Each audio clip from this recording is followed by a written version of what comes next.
আজকে আমরা ক্লাস 8-এর ফার্স্ট সামেটিভ ইভ্যালুয়েশন 2026 সালের ইংলিশ সাবজেক্টের সম্পূর্ণ উত্তর সহ নমুনা প্রশ্নপত্র সেট 2 সম্পর্কে আলোচনা করব।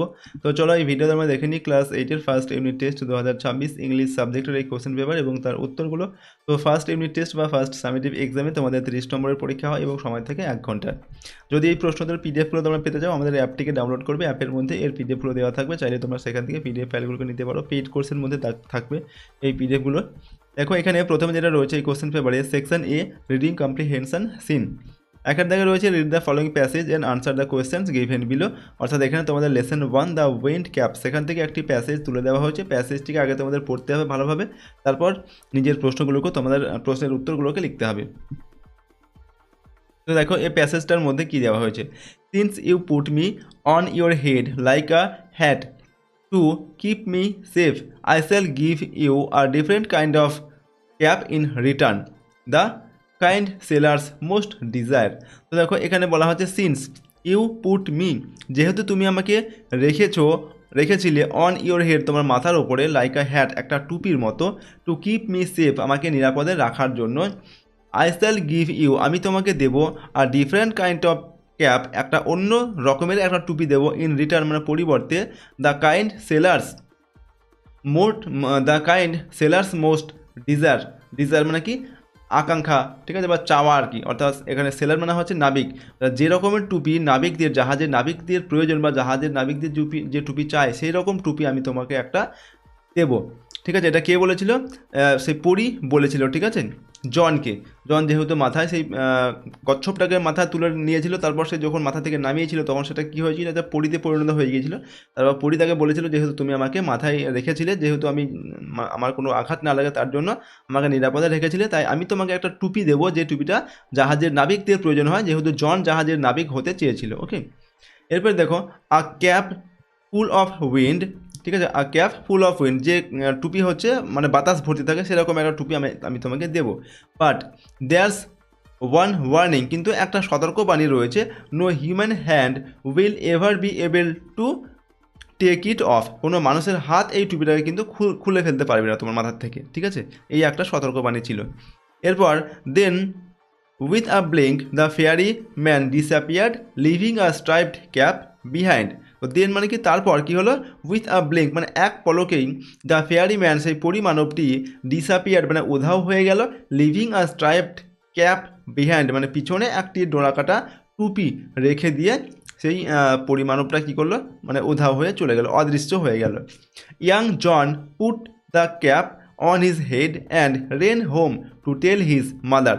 তো ইয়াং জন সেই যুবক জন কী করলো, put the cap on his head, তার মাথাতে সেই টুপিটা পরে নিল, অ্যান্ড এবং রেন হোম এবং ছুটে বাড়ি চলে গেল, টু টেল মানে বলতে, হিজ মাদার তার মাকে এই কথাটা বলতে সে বাড়ি চলে গেল। No good will come of the wind cap she said. তো তিনি বলতে এখানে জনের মা বললেন কি, no good will come of the wind cap, এই যে বাতাস টুপি, এই বাতাস টুপির দ্বারা কিন্তু কোনো কিছুই ভালো কিছুই হবে না, তোমাকে যেমন বলেছে সেটা বাজে কথা বলেছে পড়ি, ঠিক আছে, তো এরকম কিছুই হবে না। But the lad would have none of her cautions. দেখো বাট দ্য ল্যাড, এখানে ল্যাড মানে কি বালক, এখানে বালক বলতে জনের কথা বলা হচ্ছে, কিন্তু সেই জন বা সেই বালকটি would have none of her cautions মানে হচ্ছে সতর্কবাণী, কিন্তু এই তার মা যে এই সতর্কবার্তা দিয়েছিল যে এই টুপিদের তোমার কিছুই হবে না, ঠিক আছে, তাতে এই জন কর্ণপাত করলো না, অর্থাৎ তার কথা কিছু শুনলো না, তার মায়ের কথা শুনলো না আর কি, তার মায়ের সেই সতর্কবাণী, ঠিক আছে। তারপরে দেখো দ্য ভেরি নেক্সট ডে, ঠিক তার পরের দিন, putting on the sailor's cap, সেই নাবিক টুপিটা মাথায় পরে নিয়ে, হি রেন অফ, সে ছুটে চলে গেল, টু দ্য সি মানে সমুদ্রে ধারে চলে গেল।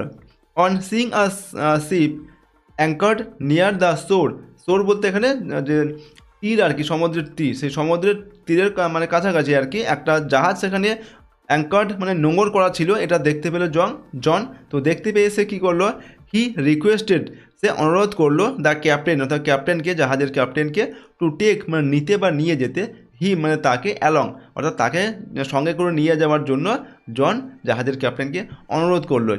থাস এইভাবে began his first ever sea voyage. তো দেখো থাস মানে এইভাবেই, বিগেন মানে শুরু হলো, হিজ ফার্স্ট তার প্রথম, এভার অর্থাৎ তার প্রথম ever sea voyage, sea voyage মানে হচ্ছে সমুদ্র যাত্রা। তো এইভাবেই জনের প্রথম সমুদ্র যাত্রাটা শুরু হলো। তো এই হচ্ছে আমাদের এই প্যাসেজটুকু রয়েছে সম্পূর্ণ। তোমাদের এই লেসনের বাংলা অনুবাদ আমাদের চ্যানেলে অলরেডি দেওয়া আছে ভিডিও, এবং সেখানে সমস্ত অ্যাক্টিভিটিগুলি কিন্তু করে দেওয়া হয়েছে, প্রশ্নোত্তর সব কিছু করে দেওয়া হয়েছে। চাইলে তোমরা সেই ভিডিওটা কিন্তু সম্পূর্ণ দেখে নেবে। ওকে, তো চলো আমরা এখান থেকে যে প্রশ্ন দেওয়া হয়েছে সেগুলোর উত্তর করে নিই। আর এটার বাংলা অর্থ আমাদের এখানে দেওয়া রয়েছে, আমরা দিয়ে রেখেছি, তোমরা চাইলে এখান থেকে বাংলাটা পড়ে নিতে পারো। তো দেখো এখানে নাম্বার 1-এর এতে বলা হয়েছে কি, write T for true and F for false statements in the given boxes. এখানে যে বাক্যগুলো দেওয়া আছে ঠিক হলে টি লিখতে হবে এবং ভুল হলে এফ লিখতে হবে।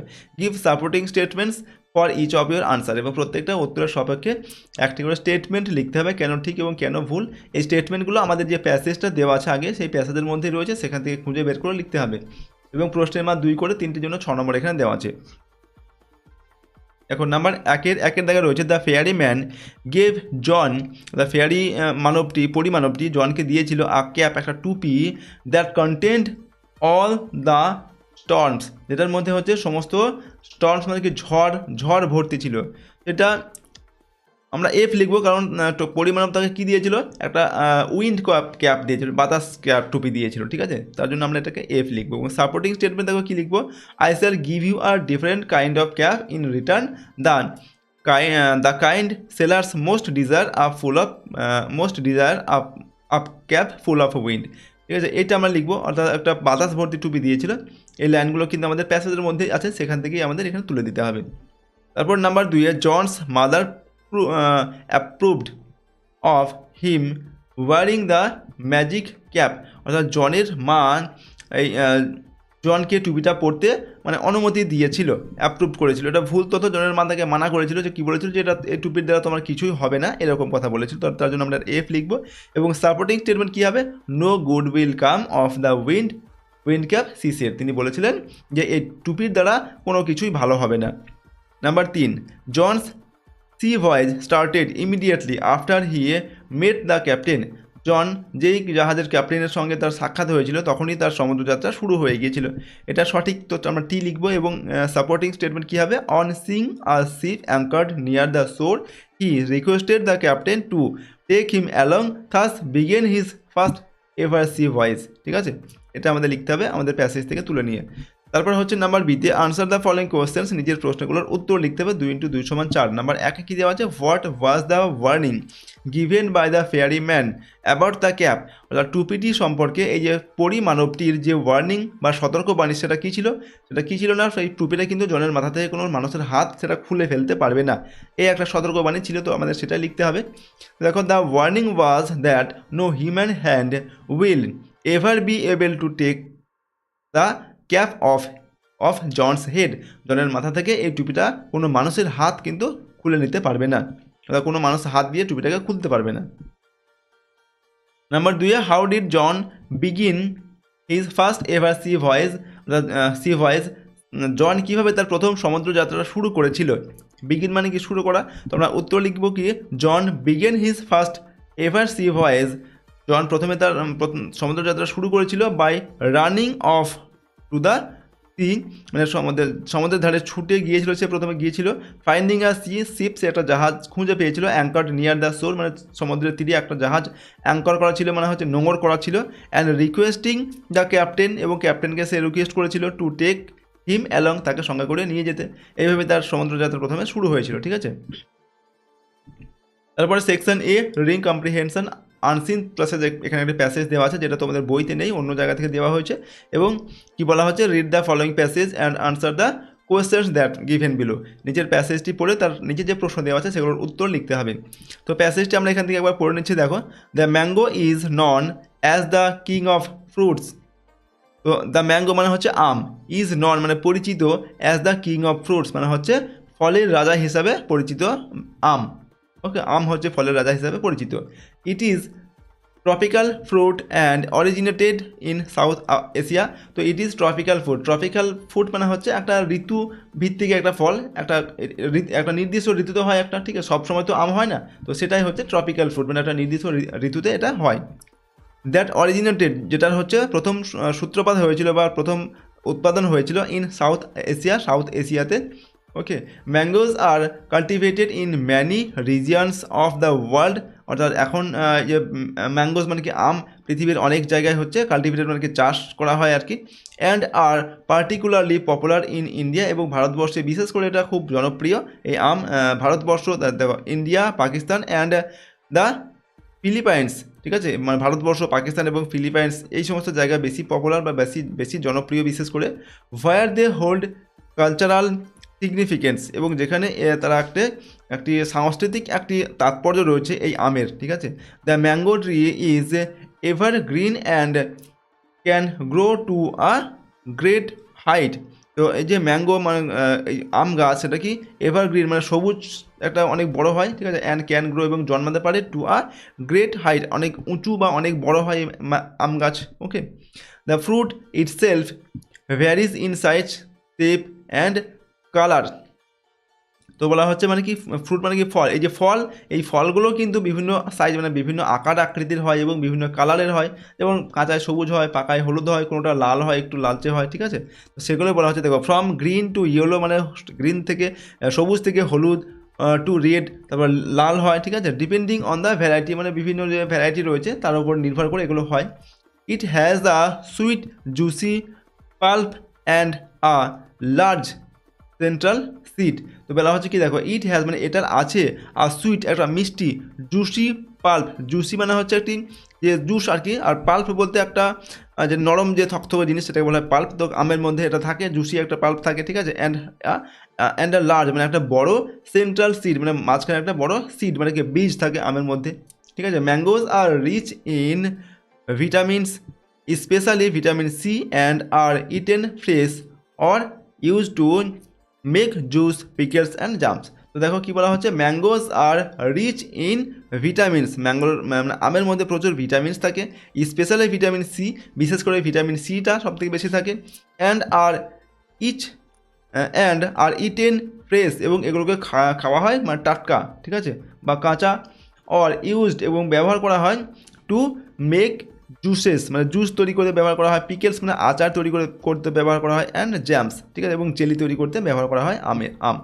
তো এটা সম্পর্কে আমাদের দেওয়া হয়েছে এই প্যাসেজটা আম সম্পর্কে। তো এখান থেকে আমাদের প্যাসেজ মানে প্রশ্ন দেওয়া আছে, সেগুলোর উত্তর লিখতে হবে। এটার বাংলা অর্থ আমাদের এখানে দেওয়া হয়েছে, আমরা দিয়ে রেখেছি, তোমরা চাইলে বাংলাটা এখান থেকে কিন্তু ভিডিওটিকে পজ করে পড়তে পারো। এবার চলো আমরা এখানে যে প্রশ্ন দেওয়া আছে তার উত্তরগুলো দেখে নিই। নাম্বার 2 দেওয়া আছে, নাম্বার 2 এর এতে write T for true and F for false statements in the boxes, অর্থাৎ পাশের যে বক্স দেওয়া হচ্ছে ঠিক হলে টি লিখতে হবে, ভুল হলে এফ লিখতে হবে। 1 × 4 = 4। 1 নম্বর দেখা যায় mango tree is a seasonal plant, mango বা আম গাছ হচ্ছে একটি ঋতু ভিত্তিক একটি গাছ। তো এটা আমরা এফ লিখবো, কারণ ম্যাঙ্গো যে গাছ সেটা কিন্তু সব সময়তেই হয় আর কি, কিন্তু আমটা ঋতুভিত্তিক আর কি, আম যেটা হয় ম্যাঙ্গো ফ্রুট, তো সেই ফলটা হচ্ছে একটা ঋতুভিত্তিক, তার জন্য আমরা এটাকে এফ লিখবো। এরপর নাম্বার 2 হচ্ছে the mango is called the queen of fruits, আমকে হচ্ছে ফলের রানী বলা হয়, তো এটা কিং অফ ফ্রুটস হবে, তার জন্য এফ লিখবো, ম্যাঙ্গোকে আমের রাজা বলা হয়। 3 নম্বরে mangoes are a source of vitamin C, mango হচ্ছে ভিটামিন সি এর একটি উৎস, যেটা ঠিক হবে, টি লিখবো। Number 4 mangoes originated in Europe, অর্থাৎ আম ইউরোপে এটা অরিজিনেট বা এটা তৈরি হয়েছিল, এটা ভুল তথ্য, আমরা এফ লিখবো, ঠিক আছে। নাম্বার বিতে আনসার দ্য ফলোইং কোয়েশ্চেন, নিজের প্রশ্নের উত্তর লিখতে হবে। 2 × 2 = 4। নাম্বার 1 দেখো, where do mangoes hold cultural significance, মানে কোথায় এই যে আমগুলি তার যে সাংস্কৃতিক একটা সিগনিফিকেন্স মানে তাৎপর্য ধরে রাখে, কোথায়, যে আমরা কী দেখলাম যে ভারতবর্ষ, পাকিস্তান এই সমস্ত জায়গায়, ফিলিপাইন্স, সেইগুলো তো আমরা লিখবো কি mangoes hold cultural significance in India, Pakistan and the Philippines. Mention some of the uses of mangoes, আমের কিছু ব্যবহার লিখতে হবে। দেখো ম্যাঙ্গোজ আর ইটেন ফ্রেশ মানে টাটকা আম খাওয়া হয়, or used to make juices, pickles and germs, ঠিক আছে, এবং জুস, তারপর হচ্ছে আচার, জেলি, এগুলো তৈরি করা হয় আম দিয়ে। তারপরের প্রশ্ন রয়েছে section B, grammar and vocabulary. এখানে নাম্বার 3 এর ডু অ্যাজ ডিরেক্টেড, নির্দেশ অনুসারে কাজ করতে হবে। 1 × 4 = 4। 1 নম্বর দেখেন, the dog suddenly came upon a bone, replace the phrasal verb with a single word। এখানে আমাদের যে ফ্রেজাল ভার্বটা রয়েছে কেম আপন, এটাকে উঠিয়ে দিয়ে আমাদের একটা সিঙ্গেল ভার্ব লিখতে হবে। ঠিক আছে। তো কি লিখবো, দ্য ডগ সাডেনলি ডিসকভার্ড আ বোন। ওকে, ডিসকভার মানে কি আবিষ্কার করলো বা দেখতে পেলো, বোন মানে হচ্ছে এখানে হাড় আর কি, অর্থাৎ কুকুরটি হঠাৎ করে একটা হাড় দেখতে পেলো বা হাড় খুঁজে পেলো। এখানে কেম আপন মানে হচ্ছে এই ডিসকভার বা হচ্ছে আবিষ্কার করা বা ফাউন্ড, দেখতে পাওয়া।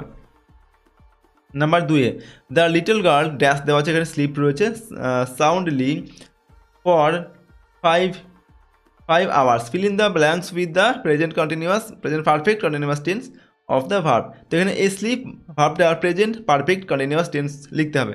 প্রেজেন্ট পারফেক্ট কন্টিনিউয়াস টেন্সের আমরা কীভাবে লিখছি, সাবজেক্টের পরে হ্যাভ বিন অথবা হ্যাজ বিন লিখতে হয়, তারপর ভার্বের সঙ্গে আইএনজি যোগ করতে হয়। যেহেতু দেখো এখানে দ্য লিটল গার্ল এটা থার্ড পারসন সিঙ্গুলার সাবজেক্ট, তো কী হবে, হ্যাজ বিন হবে, আর প্লুরাল সাবজেক্ট হলে কী হবে, হ্যাভ বিন হতো। ওকে, আমরা কী লিখবো, the little girl has been sleeping হবে, ঠিক আছে, has been sleeping soundly for 5 hours, 5 ঘন্টা ধরে ঘুমোচ্ছে আর কি ছোট্ট মেয়েটা।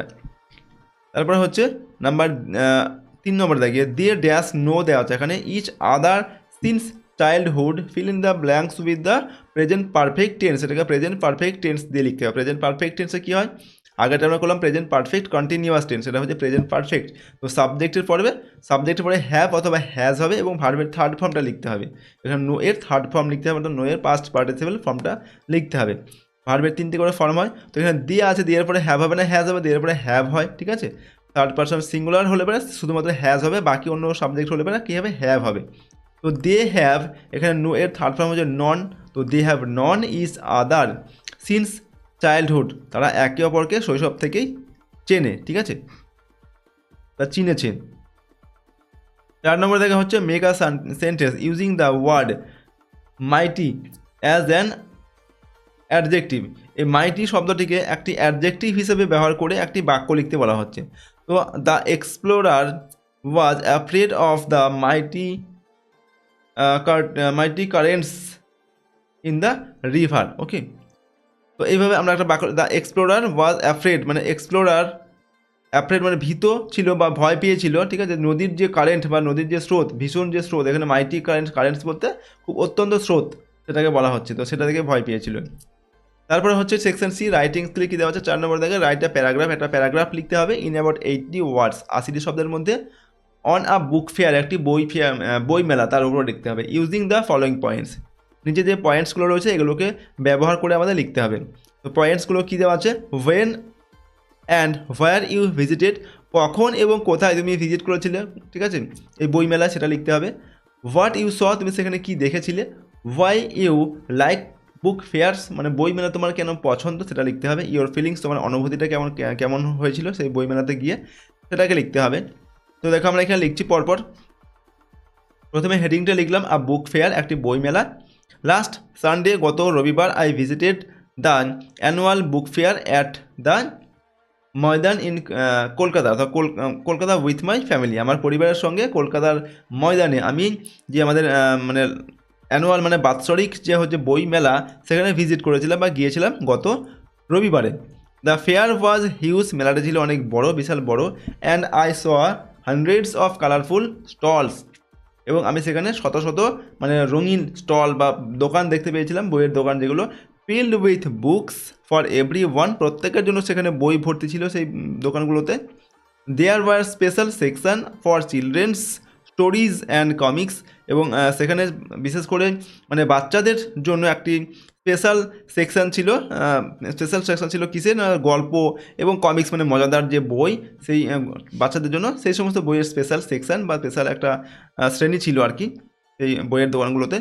আই লাভ বুক ফেয়ার্স, আমি বই মেলা ভালোবাসি, বিকজ কারণ হচ্ছে আই ক্যান ফাইন্ড, আমি খুঁজে পাই, নিউ অ্যান্ড ইন্টারেস্টিং বুক, সেখানে নতুন নতুন এবং মজাদার বই খুঁজে পাই, অ্যান্ড মিট ম্যানি পিপল, এবং অনেক মানুষ আমি সেখানে দেখতে পাই, ঠিক আছে, হু অলসো লাভ রিডিং, যারা হচ্ছে বই পড়তে ভালোবাসে। I bought a fantasy story book, আমি একটা খুব ভালো স্টোরি বুক বা গল্পের বই সেখান থেকে কিনেছিলাম। অ্যান্ড আ পাজেল বুক, এবং একটা পাজেল বা একটা ধাঁধার যে একটা সেই বই আমি কিনেছিলাম। আই ফেল্ট ভেরি এক্সাইটেড, আমি খুব উত্তেজিত অনুভব করেছিলাম, অ্যান্ড হ্যাপি, এবং খুব খুশি অনুভব করেছিলাম, to be surrounded by so many books, মানে আমার চারিদিকে যে সমস্ত প্রচুর বই ছিল সেগুলোকে দেখে, এখানে সারাউন্ডেড মানে হচ্ছে ঘিরে রাখা, প্রচুর বইপত্র দিয়ে ঘিরে ছিল আমার চারিদিকটা। সেটা দেখে আমি খুব খুশি হয়েছিলাম এবং উত্তেজিত হয়েছিলাম। তো এটাকে আমরা এভাবে লিখলাম এই বুক ফেয়ার সম্পর্কে এই মেলা মানে এই আমাদের প্যারাগ্রাফটিকে। এটার বাংলা অর্থ আমাদের এখানে আমরা দিয়ে রেখেছি, তোমরা চাইলে এটাকে ভিডিওটিকে পজ করে কিন্তু এটাকে পড়ে নিতে পারো বাংলাটিকে। ঠিক আছে, তো এই ছিল তোমাদের ক্লাস 8-এর ফার্স্ট সামেটিভ ইভ্যালুয়েশন 2026 সালের ইংলিশ সাবজেক্টের প্রশ্নপত্র, নমুনা প্রশ্নপত্র সেট 2 এর সম্পূর্ণ উত্তর। প্রশ্নোত্তরগুলো তোমরা ভালোভাবে কিন্তু প্র্যাকটিস করবে এবং তোমরা অবশ্যই 1 থেকে 4 নম্বর যে লেসনগুলো তোমাদের রয়েছে সেগুলো ভালোভাবে কিন্তু পড়বে। প্রতিটা লেসনের বাংলা অনুবাদ এবং তার সমস্ত অ্যাক্টিভিটির উত্তরের যে ভিডিও সেগুলো কিন্তু আমাদের চ্যানেলে অলরেডি আপলোড করা আছে, তোমরা ভিডিওগুলো অবশ্যই কিন্তু দেখে নেবে। ওকে, আর রাইটিংগুলো তোমরা কিন্তু প্র্যাকটিস করবে। অ্যাক্টিভিটির মধ্যে তোমাদের যে রাইটিংগুলো রয়েছে, যে গ্রামার রয়েছে, সেগুলো তোমরা কিন্তু ভালোভাবে প্র্যাকটিস করে নেবে ফার্স্ট সামেটিভ এক্সামের পরীক্ষার জন্য। আর যদি তোমরা এই সমস্ত প্রশ্নের পিডিএফগুলো পেতে চাও, আমাদের অ্যাপটিকে ডাউনলোড করবে। অ্যাপের লিঙ্ক ডিসক্রিপশন বক্সে রয়েছে এবং পেজ কোর্সের মধ্যে কিন্তু পিডিএফগুলো থাকবে। প্রথমে তোমরা অ্যাপটিকে ডাউনলোড করে রেজিস্টার করে নেবে। এখানে নাম, phone, mobile number, email ID, state, city, password দেবে এখানে নিজের মতো তৈরি করে। সিটি হচ্ছে নিজের এরিয়ার এলাকার নাম লিখবে, তারপর রেজিস্টার করবে। পরের বার লগ ইন করার সময় সেম ফোন নাম্বার আর পাসওয়ার্ড দিয়ে লগ ইন করবে। তারপর তোমরা এই অ্যাপের মধ্যে কিন্তু কিছু ফ্রি কোর্স দেওয়া আছে, তারপর কিছু পেড কোর্সও আছে, চাইলে তোমরা সেগুলো ব্যবহার করতে পারো। যদি আমাদের এই চ্যানেলে তোমরা নতুন হয়ে থাকো, চ্যানেলটিকে প্লিজ সাবস্ক্রাইব করে রাখবে এবং বেল আইকনে প্রেস করে অল অপশানটি সিলেক্ট করে নেবে পরবর্তী ভিডিওগুলিকে পাওয়ার জন্য। ভিডিওটিতে লাইক করবে, ভিডিওটি তোমার বন্ধু বান্ধবের সঙ্গে অবশ্যই শেয়ার করবে, আর কমেন্ট বক্সে নিজেদের মতামত অবশ্যই লিখবে। তো আজকে আমরা এই ভিডিওটি এখানে শেষ করছি। সম্পূর্ণ ভিডিওটি দেখার জন্য অসংখ্য ধন্যবাদ।